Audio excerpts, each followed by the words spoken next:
인도가 끊겼던 울진의 고립마을은 응급복구로 모두 해소됐지만 단수 피해를 겪고 있는 울진과 영덕 주민은 아직도 2천여 명에 이르고 있습니다. 태풍 미탁이 휩쓸고 간 동해안은 수천 톤씩 떠밀려온 해양 쓰레기로 뒤덮였고 지자체는 쓰레기 처리에 골머리를 앓고 있습니다. 포항 관련 국비 확보를 위해 포항시와 민주당이 초당적 협력을 다짐했는데 TK 홀대론이 사라질지 관심을 모으고 있습니다. 여러분 안녕하십니까? 태풍 미탁이 경북 일대를 휩쓸고 간 지 닷새가 지났습니다만 동해안은 수천 톤씩 떠밀려온 해양 쓰레기로 몸살을 앓고 있습니다. 산더미 같은 해양 쓰레기에 해안가 주민들도 고통받고 있지만 지자체들 역시 수십억 원씩 드는 처리 비용으로 골머리를 앓고 있습니다. 박성아 기자입니다. 해안가 모래사장이 거대한 쓰레기장으로 변했습니다. 수 킬로미터 백사장은 떠밀려온 나무 찌꺼기와 생활 쓰레기로 뒤덮였고 폐스티로폼과 플라스틱, 폐어망 등이 뒤엉켜 해안가 주민들의 불편은 이만저만이 아닙니다. 장사하는데 쓰레기가 많이 내려와갖고요. 장사하는데 벌레도 많고 이래가 손님들이 와서 가게 안 들어오고. 포항에서만 해병대원 수백 명과 각종 중장비가 투입돼 쓰레기를 치우고 있지만 그야말로 역부족입니다. 완전 산더미처럼 그런 게 치웠는데도 덤프 트럭이 세 대에서 종일 치워도 못 치우고 아직까지 이래 있으니까. 쓰레기 더미에서 재활용 쓰레기를 일일이 분리해내는 것도 보통 일이 아닙니다. 태풍 미탁과 타파로 포항에서 발생한 해양 쓰레기만 5천여 톤. 쓰레기는 열흘 정도 건조해 흙을 털어낸 뒤 소각해야 하는데 지자체마다 20억 원 넘는 처리 비용이 큰 부담입니다. 지자체의 열악한 재정 상태로는 감당하기 힘듭니다. 따라서 중앙정부 차원에서 예산 지원 등 적극적인 관심이 필요하지 않나. 올해 경북 동해안으로 밀려온 태풍 쓰레기는 2만 톤이 넘습니다. 태풍은 지나갔지만 바다 쓰레기는 지금도 해안으로 밀려들고 있어 동해안 태풍 후유증은 여전히 계속되고 있습니다. MBC 뉴스 박성아입니다. 태풍 미탁으로 큰 피해가 난 울진과 영덕에서는 응급 복구 작업이 이어지고 있지만 상당수 주민들이 기본적인 생활에 어려움을 겪고 있습니다. 울진군의 경우 진입로가 끊겼던 고립마을은 응급 복구로 모두 해소됐지만 6개 읍면 62가구는 아직까지 전기를 공급받지 못하고 있습니다. 또 지방 상수도와 마을 상수도 시설이 파손돼 단수 피해를 겪고 있는 주민이 울진 1,700여 명, 영덕 300여 명에 이르고 주택이 파손되거나 침수된 이재민은 울진 137명, 영덕 6명으로 집계되고 있습니다. 태풍 미탁으로 울진에서 실종된 69살 남모 씨의 시신이 엿새 만인 오늘 오전 강원도 동해안 앞바다에서 해경 경비정에 의해 발견됐습니다. 남 씨는 집중호우가 내리던 지난 2일 밤 11시 40분쯤 울진군 울진읍 정림리에서 논을 살펴보려 나간다며 집을 나선 뒤 연락이 끊겨 경찰이 수색 작업을 벌여왔습니다. 내년도 포항 관련 국비 확보를 위해 포항시와 민주당이 초당적 협력을 다짐했습니다. 당을 초월한 정책 간담회는 처음인데 민주당은 더 이상 TK 홀대라는 말이 나오지 않도록 예산 확보에 최선을 다하기로 했습니다. 김기영 기자가 보도합니다. 포항시 간부 공무원과 더불어민주당 포항 남북구 지역위원장, 시의원들이 처음으로 한자리에 모였습니다.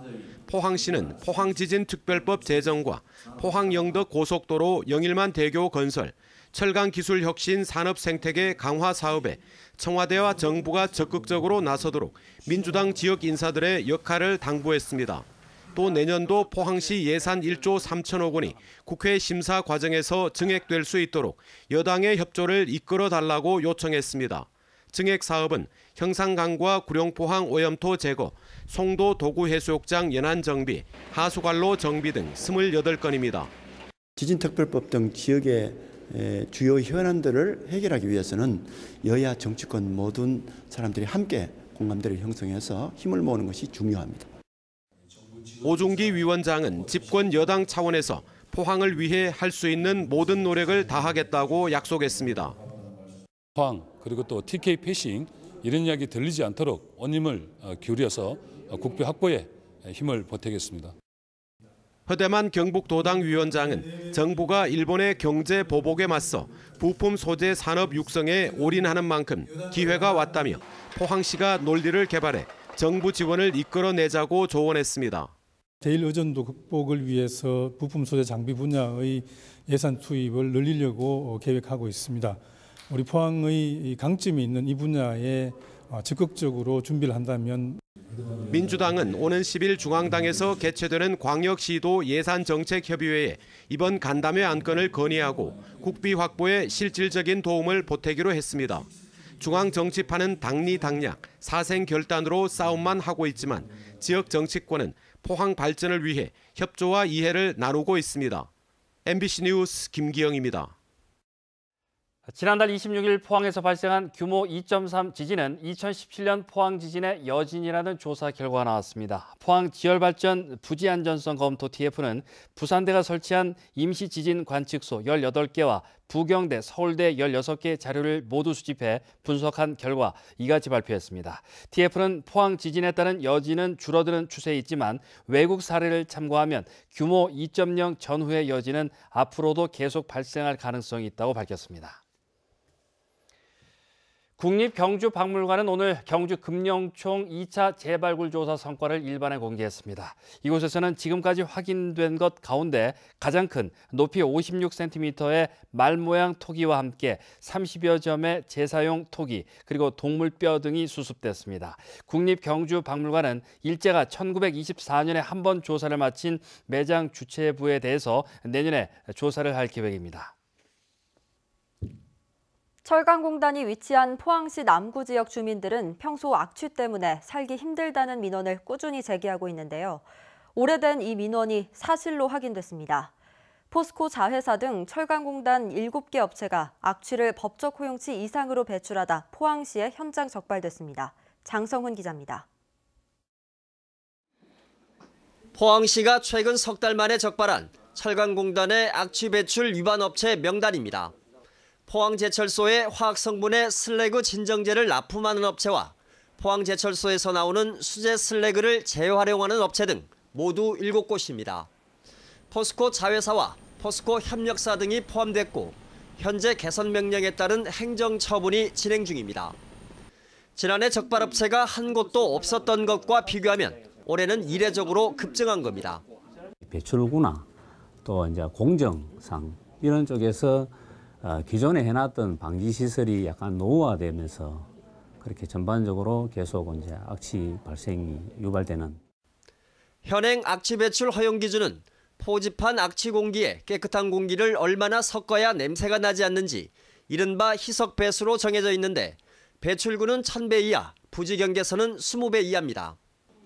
이런 규제 법률과 단속에도 불구하고 오히려 악취 민원이 갈수록 늘어나면서 포항시는 별도의 악취관리 대책 마련에 나섰습니다. 다음 달 조례 제정을 통해 포항제철소를 포함한 철강공단 전체를 악취관리 지역으로 지정하고 배출 기준도 현재의 2배 수준으로 강화할 예정입니다. 또 포항시의 대책이 공장 지역에만 초점이 맞춰져 생활 악취에는 허점이 많다는 지적도 제기됐습니다. 공업지구 중심의 악취관리 지역은 주거단지나 학교 등의 생활악취를 해결하는 데 한계가 있습니다. 배출 기준 허용 강화 지역을 도시지역으로 확대해야 합니다. 포항시의 악취관리 지역 지정이 철강공단의 고질적인 악취 민원을 줄이고 나아가 포항의 대기질을 개선하는 데 얼마나 도움이 될지 결과가 주목됩니다. MBC 뉴스 장성훈입니다. 국내 대기업 중 피소 소송액이 가장 많은 곳은 포스코라는 조사 결과가 나왔습니다. CU 스코어가 국내 30대 그룹의 반기 보고서를 분석한 결과 포스코의 피소액은 3조 3,369억 원으로 가장 많아 30대 그룹 전체 피소액의 4분의 1 수준에 달했으며 삼성이 2조 1,047억 원, 두산이 1조 4,008억 원으로 뒤를 이었습니다. 개별 기업별로는 포스코건설이 2조 9,241억 원으로 유일하게 조 단위를 기록해 가장 많았고 GS건설 9,758억 원, 삼성물산 9,022억 원 등의 순이었습니다. 원자력안전위원회는 오는 11일 열리는 회의에서 월성 1호기에 대한 영구 정지안을 심의 안건으로 올리겠다는 계획을 밝혔습니다. 이번 회의에서 안건이 의결되면 월성 1호기는 고리 1호기에 이어 두 번째 영구 정지안은 원전이 됩니다. 지난 1983년 상업운전을 시작한 월성 1호기는 지난 2012년 수명이 끝났지만 2022년까지 10년 연장 운전 승인을 받아 2015년 발전을 재개했고 지난해 6월 한수원이 조기 폐쇄를 결정해 운영이 정지됐습니다.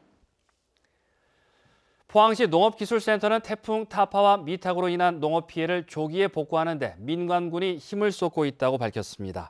연이은 태풍으로 농업 부분에서 벼는 전체 면적의 14.3%인 892헥타르가 쓰러졌고 과수는 18%의 면적인 225헥타르의 낙과 피해, 채소는 17%인 30헥타르의 침수 피해가 발생했습니다. 특히 낙과 과수에 대해 전량 주수용으로 수매, 과수 농업인의 피해가 최소화되도록 조치했습니다.